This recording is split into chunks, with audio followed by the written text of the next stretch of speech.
बादशाह की 60वीं सालगिरह की आमद की। पूरे मुल्क में ऐलान करा दिया गया कि बादशाह की सालगिरह पर आवाम बढ़ चढ़ कर हिस्सा ले। बादशाह ने अपनी सालगिरह पे ये ऐलान कराया कि इनके लिए ऐसी शानदार पोशाक तैयार हो जैसी किसी ने आज तक इस्तेमाल न की हो।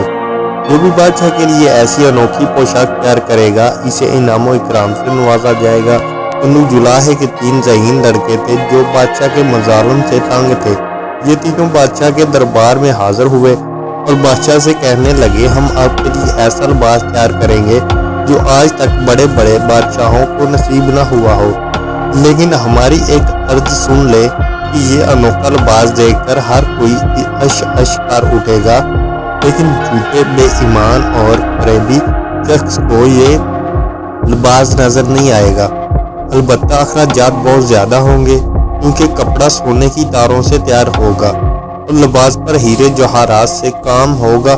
बादशाह ने लड़कों को मतलूबा रकम फराहम कर दी। 10-15 दिन के बाद बादशाह ने अपना पप्पा सलार से कहा वो जाकर देखे कि इन लड़कों का काम कहाँ तक पहुँचा है। पप्पा सलार ने देखा कि लड़के कपड़े बनने के अंदाज में खाली हाथ हिला रहे हैं।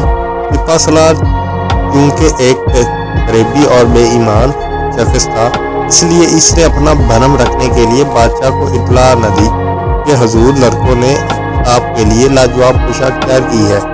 3-4 दिन बाद झूठे और बेईमान वजीर ने भी बादशाह को यही रिपोर्ट दी।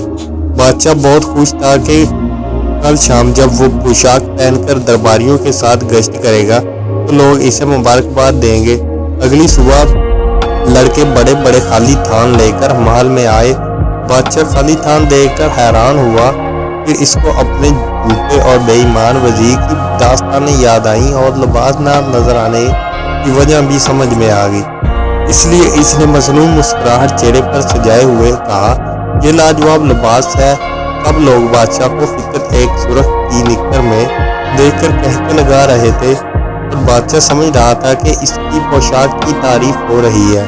अचानक बादशाह को एक बच्चे की आवाज आई जो अपने बाप से पूछ रहा था, अब्बू बादशाह सलामत सिर्फ एक निक्कर पहने क्यों खड़े हैं? खामोश बेअदब। अगर बादशाह ने सुन लिया तो सजा होगी। देखा बच्चों, 3 ज़हीन लड़कों ने बादशाह को कैसे बेवकूफ बनाया।